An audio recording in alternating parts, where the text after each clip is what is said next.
back on. Okay, so we're going to go with 4 off, and then we're going to go on case. We'll start with observation 1 and jump to observation 3. More paper. Okay. Okay. Want it ready? Mm-hmm. Off-case position 1, debate games theory, interpretation. Debate is a games activity, not one which strives to educate and to mold students. Violation. The affirmative advocacy seeks to fix debate and educate and mold students into more effective policymakers, encouraging narratives as a way to teach pathos and persuasive communication standards. 1, debate is a game. Debate functions as a competition of the mind, not a class or a core curriculum. There is no education sought, just the win. The competition does not even remotely resemble educational activities, and Nirel is not here on a field trip. The object is to win the game, as David Snowball says from Augustana College in '94. Debate games are practices which draw upon the nature of the debate as a strategic game. Many of these practices make very little pretense to educational value or intellectual development. Basically, they are ways to win more and win more often. 2, high school competition. The competitive environment in college and high school is single-minded and focused on recognizing skill of the game. No one suggests that football is not educational enough. It should include a pre-game conversation on whether string theory is the best framework to resolve quantum mechanics and general relativity. Football rewards athleticism, coordination, and teamwork. Debate rewards evidence evaluation for integrity, significance, strategic creativity, breadth of argumentation, and intellectual strategy. 3, change is valued for the sake of its results. The act of change has no inherent value on its own, just for the act of change. If it ain't broke, don't fix it. Voters. 1, reject arbitrary restrictions of the debate game. The byproduct may be to influence the development of future leaders, but that's not the primary object. The primary object is to establish a competitive framework within the game to outthink, outstrategy, and outmaneuver one's opponent. The status quo of debate does this very well, thank you, and we don't need Nirel to change it. 2, reject change for change's sake. The AC does not justify why debate is broken in the first place, and there's a causal relationship between logo-style debate and technocratic politicians. She assumes the causation and advocates for micropolitical change on that basis, hoping that you're not going to notice or challenge the supposition. Don't let her get away with unwarranted assumptions. Off case 2. Unclean hands. Debaters should not violate their own standards is the interpretation. Violation. Nirel claims to run a narrative in order to shift the paradigm away from harmful debate jargon and over to pathos-driven connection with the story in order to enable micropolitical change within LD, yet she runs half her AC's framework, including a paradigm shift. That's a meaningless exercise without traditional debate structures. Instead of running 6 minutes of the narrative, she chose to engage in the very debate jargon she condemns. Standards. 1, clean hands. In order to be entitled to an equitable remedy for the problem of debate, the advocate must not act unethically or in bad faith with respect to the complaint that she's making. It's why we don't allow the loser of a fist fight in which he voluntarily participated to sue the winner for battery. 2, reciprocity. Nirel should not have access to the ballot that I do not when she commits the exact same alleged technocratic arguments that I do. This is a voter for integrity. Nirel should be voted down for violating the standard that she proposed because she had infinite prep time to make sure that she did not violate her own framework. Off case 3, policy paradigm. Interpretation. Questions of permissibility contain an inherent requirement to weigh competing options that should be evaluated through a policy framework. Violation. The current topic requires the judge to determine a moral permissibility of using deadly force, which includes the evaluation of imminent threat and effective alternatives to violence. Yet the AC provides no plan of action, no significance of harm, no policy option comparative advantages, and no solvency. Standards. 1, critical thinking skills. Policy debate encourages the thoughtful evaluation of a variety of options, not just the question of whether or not there is harm in the status quo, which is what the narrative and value debate paradigms both focus on. Want to really educate future leaders and decision makers? Policy debate framework is superior because it includes the ability to evaluate the advantageousness of the alternatives. 2, topic depth. The literature of domestic violence is only accessible if we encourage consideration of competing policy alternatives as a fundamental part of the advocacy. Voters. 1, education. If you disagree with my debate games theory position above and you think that education is an important component of the competitive debate, then you've got to vote neg right here on the greater education resulting from the policy framework. 2, complete topic analysis. Independent of whether you agree with number 1 above, you vote up the policy paradigm because there's no better access to properly weighing competing alternatives which directly affect the desirability of calling deadly force morally permissible. Without an affirmative plan, the round will entail incomplete resolutional analysis. Off case 4, don't dictate the revolution.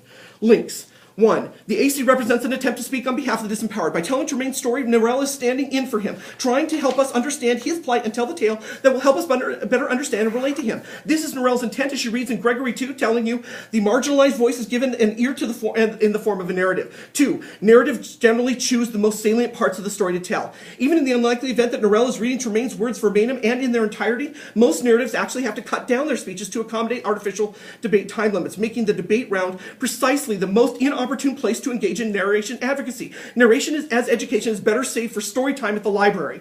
Impacts. Narratives are dehumanizing attempts to speak for the oppressed. Todd May in 93, his treatise on Foucault, notes the integrity of speaking for others and prefers instead to listen to the oppressed rather than becoming the activist standard bearer for their liberation. The advocacy here is the intellectual exercise of immersing ourselves within the society of the oppressed rather than standing along above or outside of it.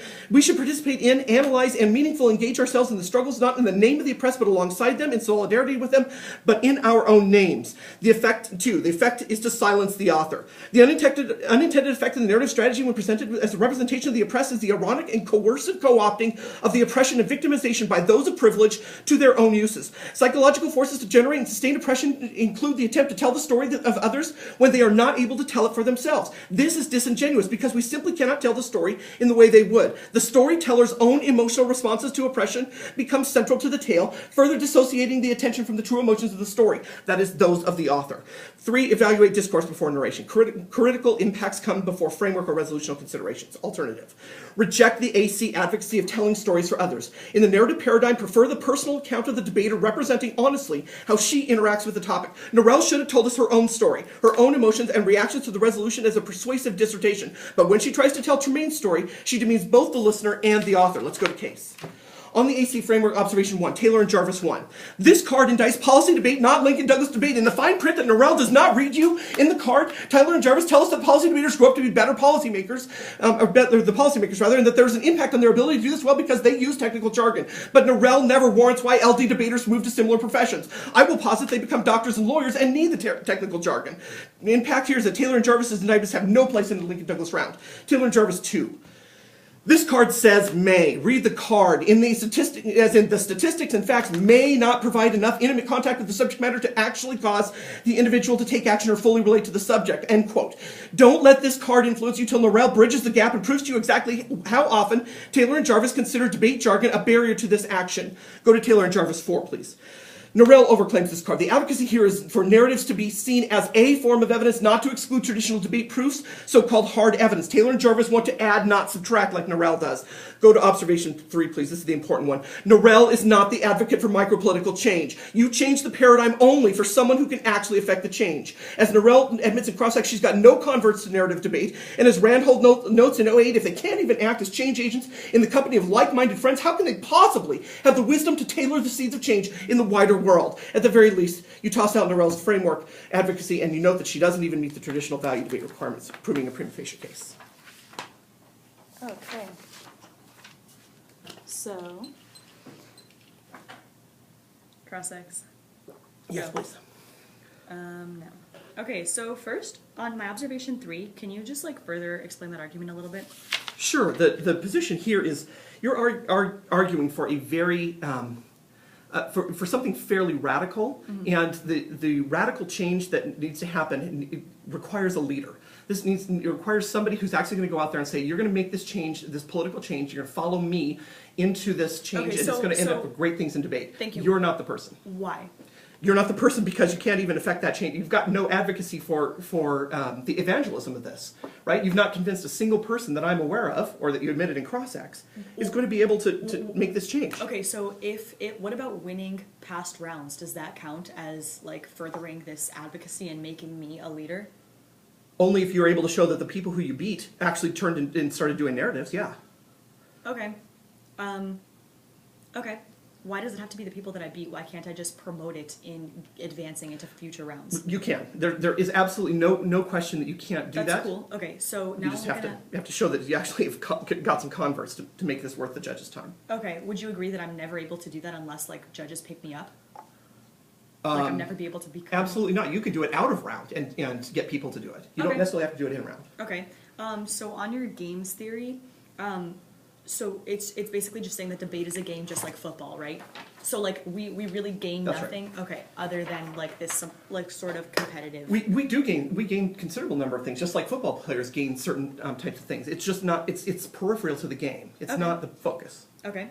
And so then 2, unclean hands. What would have happened though if I would have just run a story You would have at least been consistent with your advocacy. The judge would have had at least now an understanding. Would you agree though that the judge would not understand how to take the narrative unless I actually ran it with a framework that explained how to vote off of it? Absolutely not. I mean, most judges have had some exposure to it, and most of the judges have read the Taylor and Jarvis cards. Okay. On 3, so the policy paradigm, do you ever run any sort of advocacy that's like under a policy framework?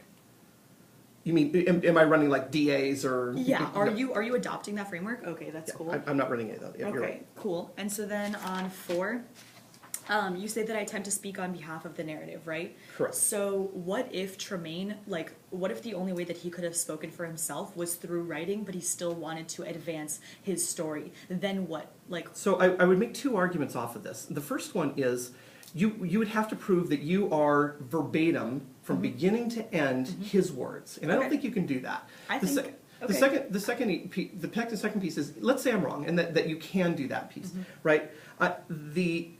Even if you could do that, the emotions that are coming through are your emotions. They're not his emotions. They're not his reactions to the topic. And that makes it disingenuous. It further entrenches his oppression. okay, and then under my prep, I'll just like start really fast. So what if I don't have my own story?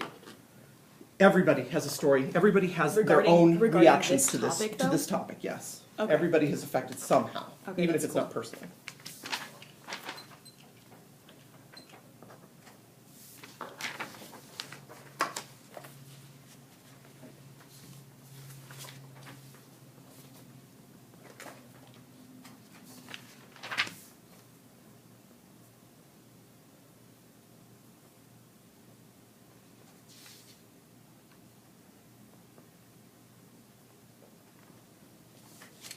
I can hang on to your from case. Thanks.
Okay. 50 remaining? Oh, sure. I mean, You want 55? That's fine. okay. Which Cool. order? I'm gonna go. Okay, I'm gonna go half neg. F. Okay.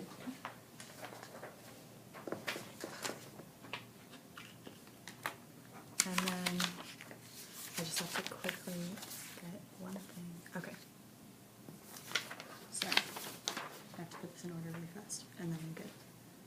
I'm gonna start mapping it. No. All right. Judge and opponent ready. Ready. Go. So first you're going to pull across Tremaine's story. This is the window through which we're going to be able to view why it's so important to connect with one case. It's because in reading Tremaine's story, we understand his emotions. So I'm going to talk a little bit more about that on the neg. But